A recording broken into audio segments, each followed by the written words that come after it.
ପିଲାମାନେ ଆଜି ଆମେ ନବମ ଶ୍ରେଣୀ ଇତିହାସ ବହିର ତୃତୀୟ ପାଠରେ ଥିବା ରୁଷ ବିପ୍ଳବ ତାହାର କାରଣ ଫଳାଫଳ ବିଷୟରେ ପଢ଼ିବା।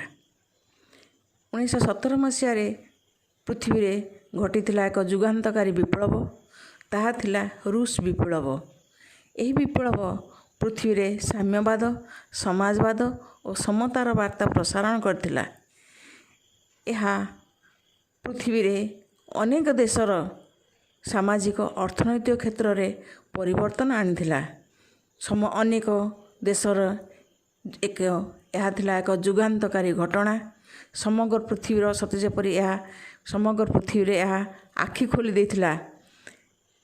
ଏଥିପାଇଁ ଥିଲା ଅନେକ ଗୁଡ଼ିଏ କାରଣ ଦାୟୀ। ପ୍ରଥମ କାରଣଟି ହେଉଛି ସ୍ୱେଚ୍ଛାଚାରୀ ଶାସନ। ରୁଷିଆର ଶାସକମାନଙ୍କୁ କୁହାଯାଏ ଜାର୍। ଏହି ଜାର୍ ମାନେ ଥିଲେ ଅତ୍ୟନ୍ତ ସ୍ୱେଚ୍ଛାଚାରୀ ଓ ସେମାନେ ସବୁ କ୍ଷେତ୍ରରେ ନିଜର ସ୍ୱେଚ୍ଛାଚାରୀ ମନୋବୃତ୍ତିକୁ ହିଁ ପ୍ରକାଶ କରି ସାଧାରଣ ଜନତାକୁ ନିର୍ଯାତନା ପ୍ରଦାନ କରୁଥିଲେ। ସେମାନେ ଥିଲେ ନୌବାହିନୀ ତଥା ପଦାତିକ ବାହିନୀର ମୁଖ୍ୟ। ସେମାନେ ଥିଲେ ରୁଷିଆ ଚର୍ଚ୍ଚର ମଧ୍ୟ ପ୍ରଧାନ ବା ମୁଖ୍ୟ। ସେମାନେ ଯାହାକୁ ଚାହୁଁଥିଲେ ତାକୁ ବନ୍ଦୀ କରି ସୁଦୂର ସାଇବେରିଆ ଅଞ୍ଚଳକୁ ନିର୍ବାସନ କରୁଥିଲେ।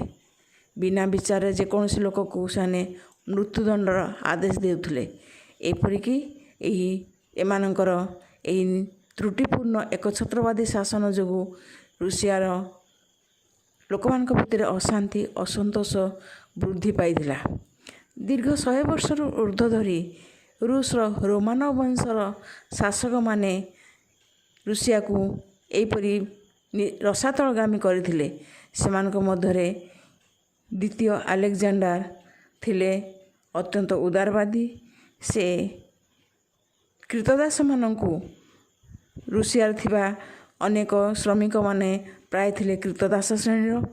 ଏହି କ୍ରୀତଦାସମାନଙ୍କୁ ସେ କୁହାଯାଉଥିଲା ଏମାନଙ୍କୁ ସେ ଉଠାଇଥିଲେ। ସେମାନେ କ୍ରୀତଦାସ ପ୍ରଥା ବା କୃଷି ବୃତ୍ତି ପ୍ରଥା ସେ ଉଠାଇଥିଲେ। ସେଥିପାଇଁ ତାଙ୍କୁ କୁହାଯାଉଥିଲା ମୁକ୍ତିଦାତା ଜାର୍। ତାଙ୍କ ପରେ ଶେଷ ରାଜା ଥିଲେ ଦ୍ୱିତୀୟ ନିକୋଲାସ।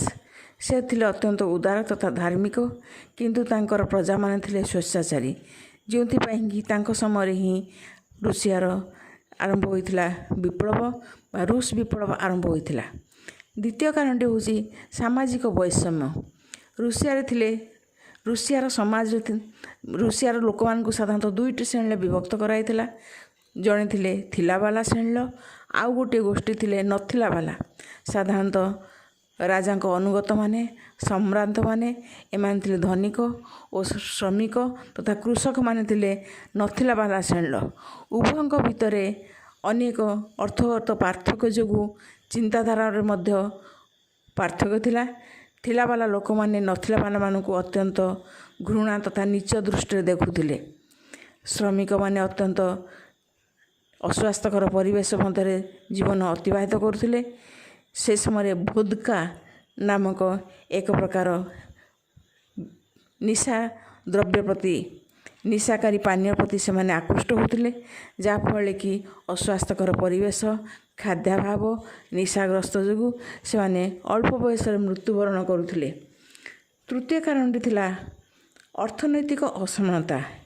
ଏ ଥିଲାବାଲା ଓ ନଥିଲାବାଲା ଏମାନଙ୍କ ମଧ୍ୟରେ ଅର୍ଥନୈତିକ ପାର୍ଥକ୍ୟ ଅଧିକ ଥିଲା, ଯେଉଁଥିପାଇଁ କି ଲୋକମାନଙ୍କ ଭିତରେ ଚିନ୍ତାଧାରା ତଥା ଉଭୟଙ୍କ ଭିତରେ ତାଳମେଳ ବା ଅର୍ଥନୈତିକ ଅସମାନତା ଅଧିକ ଦେଖାଯାଉଥିଲା।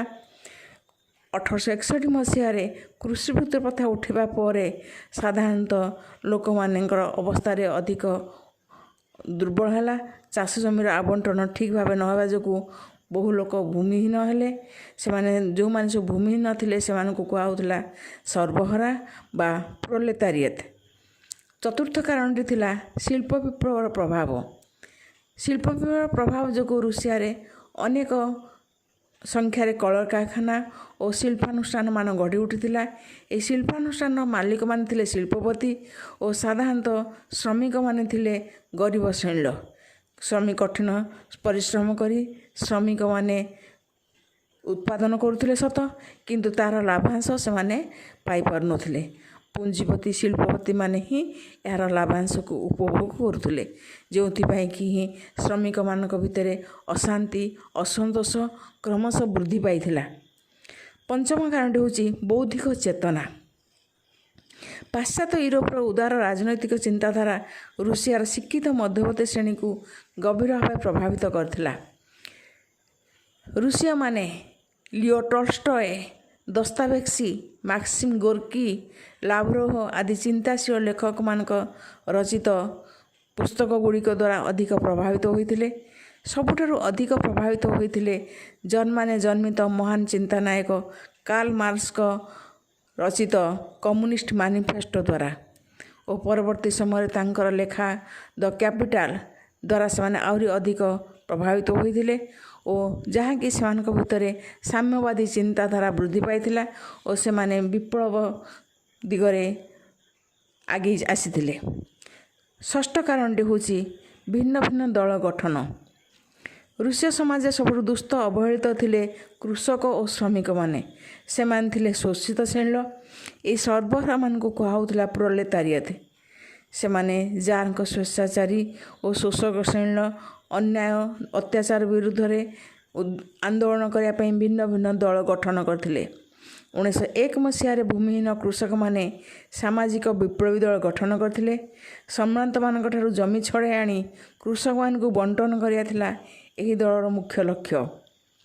पूर्वर 1895 मसीह असंतुष्ट श्रमिक माने सामाजिक गणतांत्रिक दल गठन करथिले। यही दल केतक मध्य मतभेद हेबारु से माने दी भाग विभक्त होइथिले। मूल दल को कहूला मनसेविक दल, एमान थिले उदार चिंतावादा श्रेणी। अन्य दलटी को कहूला बोल्शेविक दल। ये बोल्शेविक मान थिले चरमपंथी। यार मुख्य कर्णधार थिले दलर नेता थिले लेनिन। लेनिन ही प्रकृत रूस विप्लव थिले मुख्य नायक। सप्तम कारणटी है अपारग अमलातंत्र। रूसिया अमलातंत्र अधिकांश उच्च पदवीधारी मान थिले धनिक संप्रदायर। से माने थिले अत्यंत नीचमना। सेमानक अक्षमता जो देश में दुर्नीति और प्रियाप्रीतितोष वृद्धि पाइथिला, जहाँकि साधारण जनता को विरक्ति असंतोष हताश भाव आड़ को ठेली देथिला, जहाँ परवर्ती समय अशांति और अराजकता देश में देखा देथिला। अष्टम कारणटी होची निरुत्साहित सैन्य बाहिनी। रूसियार एकछत्रवादी सरकार यार सैन्य बाहिनी को अत्यावश्यक सुविधा सुजोग जोगाई देवाई आग्रह प्रकाश करनथिले। युद्ध क्षेत्र में रूस सैन्य माने भोक उपास और युद्ध उपकरण अभाव जो मृत्युवरण करथिले। परवर्ती समय 1854 मसीह क्रीमिया युद्ध, 1904 मसीह रूस जापान युद्ध में परास्त होगा द्वारा रूसर सम्मान क्षुण्ण होइथिला। यही युद्ध गुड़िक रूसिया भली एक बृहत शक्तिर सैन्य बाहिनी विफलता जार शासन दुर्बलता को प्रमाणित करथिला और जहाँ परवर्ती समय रूसर जनसाधारण अपमानित बोध कले और सरकार तीव्र समालोचना करथिले। नवम कारण थिला रक्ताक्त रविवार। 1905 जनवरी 22 तारिख दिन धर्मजाजक फादर ज्ञापन नेतृत्व में बहु संख्यार विक्षोभकारी माने द्वितीय निकोलस पाखक जाइथिले सेमानकर आपत्ति अभियोग शुणाई। किंतु जार तो सेमानकर आपत्ति अभियोग शुणा दूरे थाउ, जार निर्देश रे सैन्य माने शोभायात्राकारी उपरे गुली चालना करिया फले अनेक मृत्युवरण कले, बहु संख्यार आहत हेले। यह थिला रूस इतिहास एक रक्ताक्त दिवस। उक्त दिवसटी रूस इतिहास रे रक्ताक्त रविवार नाम नामित होइछि। दशम कारण है क्षमताविहीन डुमा।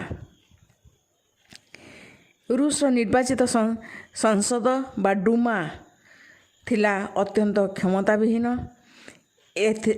यार कर्मचारी मान थिले अत्यंत अयोग्य तथा संपूर्ण रूपे से माने प्रजा मान प्रति तांकर कौनसी प्रकार नथिला कर्तृत्व, जहाँफल कि परवर्ती समय यह जार क्रीडनक भाव में कार्य करथिला। ଫଳରେ ଏହା ବିଧାୟକ ସଭା ନ ହୋଇ କେବଳ ପରାମର୍ଶଦାତା ସଭାରେ ପରିଣତ ହୋଇଥିଲା। ଏକାଦଶ କାରଣଟି ହେଉଛି ଜାରିନା ଓ ରାସପୁଟିନଙ୍କ ହସ୍ତକ୍ଷେପ। ଯାର ଦ୍ୱିତୀୟ ନିକୋଲାସଙ୍କ ପତ୍ନୀ ଜାରିନା ଆଲେକ୍ଜାଣ୍ଡାର ମଧ୍ୟ ସ୍ୱେଚ୍ଛାଚାରୀ ପ୍ରକୃତିର ଥିଲେ। ସେ ଜଣେ ଅତ୍ୟନ୍ତ ଅହଙ୍କାରୀ ଓ ସଂକୀର୍ଣ୍ଣମନା ନାରୀ ଥିଲେ। ଅତ୍ୟନ୍ତ କ୍ଷମତାଲୋଭୀ ଜାରିନା ସବୁବେଳେ ଯାର ଦ୍ୱିତୀୟ ନିକୋଲାସକୁ ନିରଙ୍କୁଶ ଓ କଠୋର ଶାସନ କରିବା ପାଇଁ ପ୍ରରୋଚିତ କରୁଥିଲେ। ପରବର୍ତ୍ତୀ ସମୟରେ ଅନ୍ଧବିଶ୍ୱାସ ଶିକାର ହୋଇ ଜାରିନା ରାସପୁଟିନଙ୍କ ଦ୍ୱାରା ପ୍ରଭାବିତ ହୋଇ ରୁଷର ଶାସନ କାର୍ଯ୍ୟରେ ହସ୍ତକ୍ଷେପ କଲେ। ରାଜନୀତି କ୍ଷେତ୍ରରେ ସମ୍ପୂର୍ଣ୍ଣ ଅଜ୍ଞ ଥାଇ ରାସପୁଟିନ ପ୍ରତ୍ୟେକ କ୍ଷେତ୍ରରେ ଜାରଙ୍କର ତଥା ରୁଷର ଶାସନ କାର୍ଯ୍ୟରେ ହସ୍ତକ୍ଷେପ କଲେ। ପରବର୍ତ୍ତୀ ସମୟରେ ଏହାଦ୍ୱାରା ଶାସନରେ ଅନେକ ଅରାଜକତା ଦେଖାଦେଲା। ଦ୍ୱାଦଶ କାରଣଟି ହେଉଛି ବିଶ୍ୱଯୁଦ୍ଧରେ ରୁଷିଆର ପରାଜୟ। ଦେଶର ଆଭ୍ୟନ୍ତରୀଣ ସମସ୍ୟାଗୁଡ଼ିକର ସମାଧାନ ଦିଗରେ କୌଣସି ଉଲ୍ଲେଖନୀୟ ପଦକ୍ଷେପ ନେବା ପରିବର୍ତ୍ତେ ରୁଷବାସୀଙ୍କ ପ୍ରବଳ ବିରୋଧ ସତ୍ତ୍ୱେ ପ୍ରଥମ ବିଶ୍ୱଯୁଦ୍ଧରେ ରୁଷିଆ ଜର୍ମାନୀ ବିରୋଧରେ ମିତ୍ରଶକ୍ତି ସପକ୍ଷରେ ଯୋଗ ଦେଲା। ଯୁଦ୍ଧ ପାଇଁ ଜର୍ମାନୀ ତୁଳନାରେ ରୁଷିଆର ପ୍ରସ୍ତୁତି ଯଥେଷ୍ଟ ନଥିଲା। ତା ଛଡ଼ା ରୁଷୀୟ ସୈନ୍ୟମାନେ ନିରୁତ୍ସାହିତ ଥିଲେ। ସେମାନଙ୍କ ମନୋବଳ ଦୃଢ଼ ନଥିଲା। ଯୁଦ୍ଧ ଆରମ୍ଭରୁ ହିଁ ରୁଷିଆ ପରାଜୟ ବରଣ କରିବାକୁ ଲାଗିଲା। ଅନେକ ସଂଖ୍ୟାରେ ସୈନ୍ୟ ପ୍ରାଣ ହରାଇଲେ, ବନ୍ଦୀ ହେଲେ। ରୁଷୀୟ ସୈନ୍ୟବାହିନୀର କେନ୍ଦ୍ର ଶକ୍ତିର ସୈନ୍ୟବାହିନୀର ସମ୍ମୁଖୀନ ହେବା ପାଇଁ ଅକ୍ଷମ ହେଲା।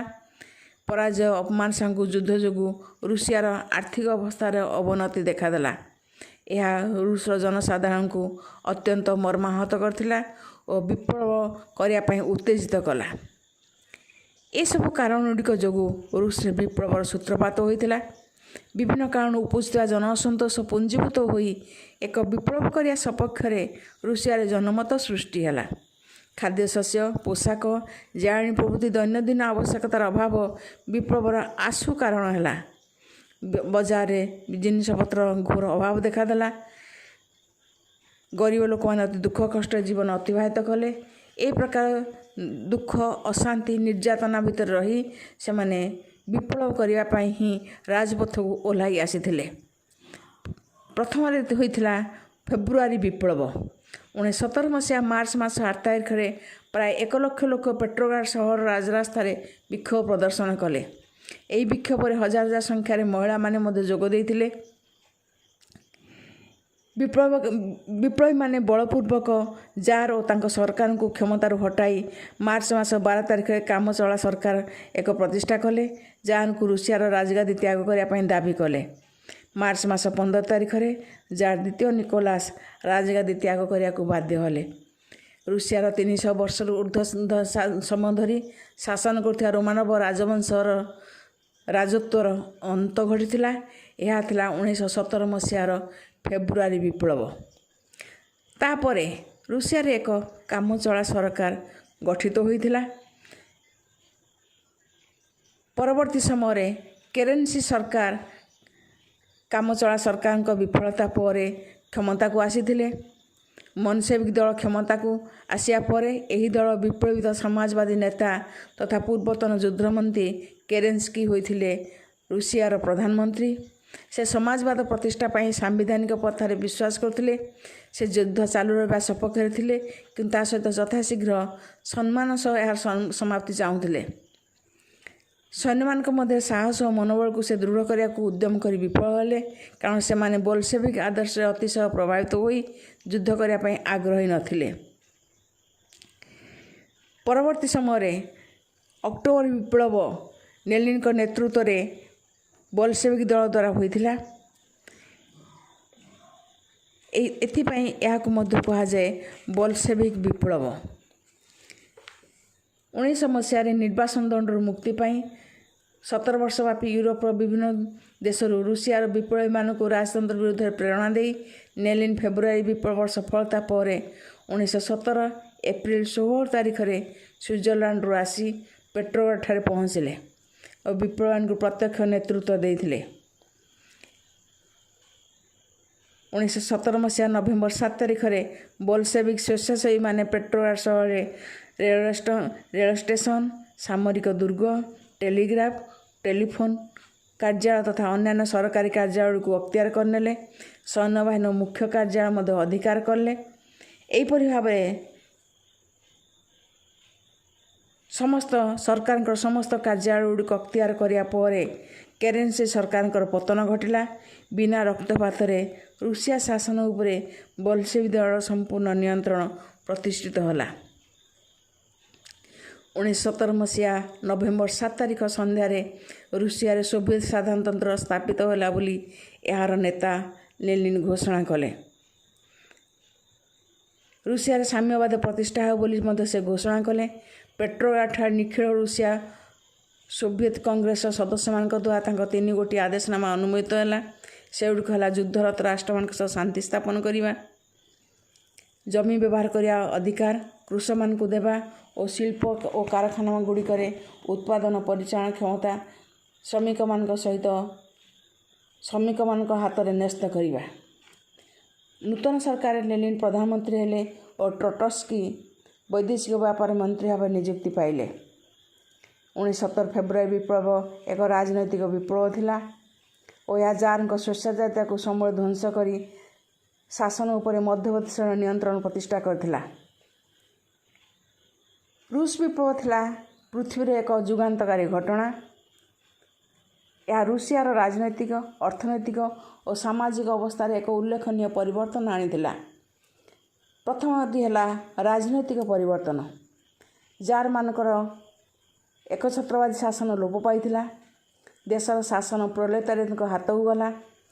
ପ୍ରଶାସନକୁ ପରିଚାଳନା କରିବା ପାଇଁ ସହର ଓ ଜିଲ୍ଲା ସ୍ତରରେ ସୋଭିଏତ୍ ଗଠନ ହେଲା। ଆଞ୍ଚଳିକ ସ୍ତରରୁ ନିର୍ବାଚିତ ପ୍ରତିନିଧି, ପ୍ରଦେଶ ସ୍ତରୀୟ ସୋଭିଏତ୍ ଓ ପ୍ରାଦେଶିକ ସୋଭିଏତ୍ ଦ୍ୱାରା ନିର୍ବାଚିତ ପ୍ରତିନିଧିଙ୍କ ଦ୍ୱାରା ସର୍ବରୁଷୀୟ ସୋଭିଏତ୍ କଂଗ୍ରେସ ଗଠିତ ହେଲା। ବୋଲସେଭିକ୍ ଦଳ ରୁଷୀୟ କମ୍ୟୁନିଷ୍ଟ ଦଳ ନାମରେ ପୁନର୍ନାମିତ ହୋଇଥିଲା। 1918 ମସିହା ସମ୍ବିଧାନରେ ରୁଷିଆକୁ ରୁଷୀୟ ସୋସିଆଲିଷ୍ଟ ଫେଡେରେଟିଭ ସୋଭିଏତ୍ ରିପବ୍ଲିକ ନାମରେ ନାମିତ କରାଯାଇଥିଲା। କିନ୍ତୁ 1924 ମସିହାର ଗୃହୀତ ସମ୍ବିଧାନ ଅନୁଯାୟୀ ରୁଷିଆର ନାମ ପରିବର୍ତ୍ତନ କରାଯାଇ ଏହାକୁ union of Soviet socialist Republic କୁହାଗଲା। ଏହା ପରେ ପରେ ରୁଷିଆର ଅର୍ଥନୈତିକ କ୍ଷେତ୍ରରେ ମଧ୍ୟ ପରିବର୍ତ୍ତନ ଆସିଲା। ସମସ୍ତ ଘରୋଇ ଶିଳ୍ପ, କାରଖାନା ତଥା ବ୍ୟାଙ୍କଗୁଡ଼ିକର ଜାତୀୟକରଣ ହେଲା ଓ ସେଗୁଡ଼ିକ ସରକାରଙ୍କ ନିୟନ୍ତ୍ରଣ ରହିଲା। ସରକାର ଜମିଦାରମାନଙ୍କଠାରୁ ଜମିର ସତ୍ତ୍ୱ କାଢ଼ି ନିଆଗଲା ଓ ସାଧାରଣ ଲୋକମାନଙ୍କ ଭିତରେ ଏହାକୁ ବଣ୍ଟନ କରାଗଲା। ରୁଷିଆରେ ବିପ୍ଳବ ପରେ ସାମାଜିକ କ୍ଷେତ୍ରରେ ମଧ୍ୟ ପରିବର୍ତ୍ତନ ଆସିଥିଲା। ଶିକ୍ଷାର ବ୍ୟାପକ ପରିବର୍ତ୍ତନ ହେଲା। ପୁରାତନ ପାଠ୍ୟକ୍ରମ ଓ ଶିକ୍ଷାଦାନ ପଦ୍ଧତିକୁ ବଦଳାଇ ଦିଆଗଲା। ସାମ୍ୟବାଦ ଓ ସମାଜବାଦ ସମ୍ପର୍କରେ ଶିକ୍ଷା ଦିଆଗଲା।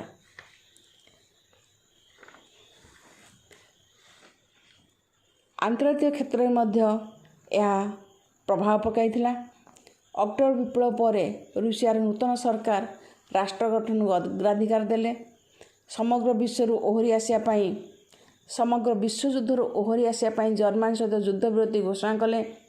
1917 ମସିହା ଡିସେମ୍ବର 15 ତାରିଖ ଦିନ ବ୍ରେଷ୍ଟ ଲିଟୋଭସ୍କଠାରେ ଜର୍ମାନୀ ସହିତ ଯୁଦ୍ଧ ବିରତି ବୁଝାମଣା ସ୍ୱାକ୍ଷର କରି ରୁଷିଆକୁ ପ୍ରଥମ ବିଶ୍ୱଯୁଦ୍ଧରୁ ପ୍ରତ୍ୟାହାର କରି ଅଣାଗଲା। ପରେ 1918 ମସିହା ମାର୍ଚ୍ଚ ମାସ 3 ତାରିଖରେ ଲେନିନ୍ ଜର୍ମାନୀ ସହିତ ବ୍ରେଷ୍ଟ ଲିଟୋଭସ୍କ ସନ୍ଧି ସ୍ୱାକ୍ଷର କଲେ। ଏହି ସନ୍ଧି ଫଳରେ ରୁଷିଆକୁ ଖଣିଜ ସମ୍ପଦ ଭରା ଅର୍ଦ୍ଧନିୟୁତ ବର୍ଗମାଇଲ ଅଞ୍ଚଳ ଓ ପ୍ରାୟ 65 ନିୟୁତ ଅଧିବାସୀ ହରାଇବାକୁ ପଡ଼ିଥିଲା। ଏହା ଏକ ଅପମାନଜନକ ସନ୍ଧି ହୋଇଥିଲେ ମଧ୍ୟ ସେ ସମୟରେ ଦୁର୍ବଳ ସାମରିକ ଶକ୍ତି ଓ ନିରୁତ୍ସାହିତ ସୈନ୍ୟବାହିନୀ ଓ ଅକ୍ଟୋବର ବିପ୍ଳବର ଉଦ୍ଦେଶ୍ୟକୁ ଯଥାଶୀଘ୍ର କାର୍ଯ୍ୟକାରୀ କରିବା ଉଦ୍ଦେଶ୍ୟରେ ଲେନିନ୍ ସରକାର ବାଧ୍ୟ ହୋଇ ଏହି ସନ୍ଧି ଗ୍ରହଣ କରିଥିଲେ। ଏହିପରି ଭାବରେ ରୁଷ ବିପ୍ଳବ ଉଭୟ ଆଭ୍ୟନ୍ତରୀଣ ଓ ଆନ୍ତର୍ଜାତିକ କ୍ଷେତ୍ରରେ ଅନେକ ପରିବର୍ତ୍ତନ ଆଣିଥିଲା ଓ କାର୍ଲ ମାର୍କ୍ସଙ୍କ ପ୍ରଣୀତ କମ୍ୟୁନିଷ୍ଟବାଦର ପ୍ରସାର କରି ବିଶ୍ୱ ରାଜନୀତି ଓ ଅର୍ଥନୀତିରେ ପୁଞ୍ଜିବାଦର ଏକଚାଟିଆ ଆଧିପତ୍ୟ ବିସ୍ତାରକୁ ପ୍ରତିରୋଧ କରିପାରିଥିଲା। ଆଶା କରୁଛି ଏହି ପାଠଟି ସମସ୍ତଙ୍କୁ ଭଲ ଲାଗିଥିବ। ସମସ୍ତେ ଏହାକୁ ଠିକ୍ ଭାବରେ ବୁଝିପାରିବେ।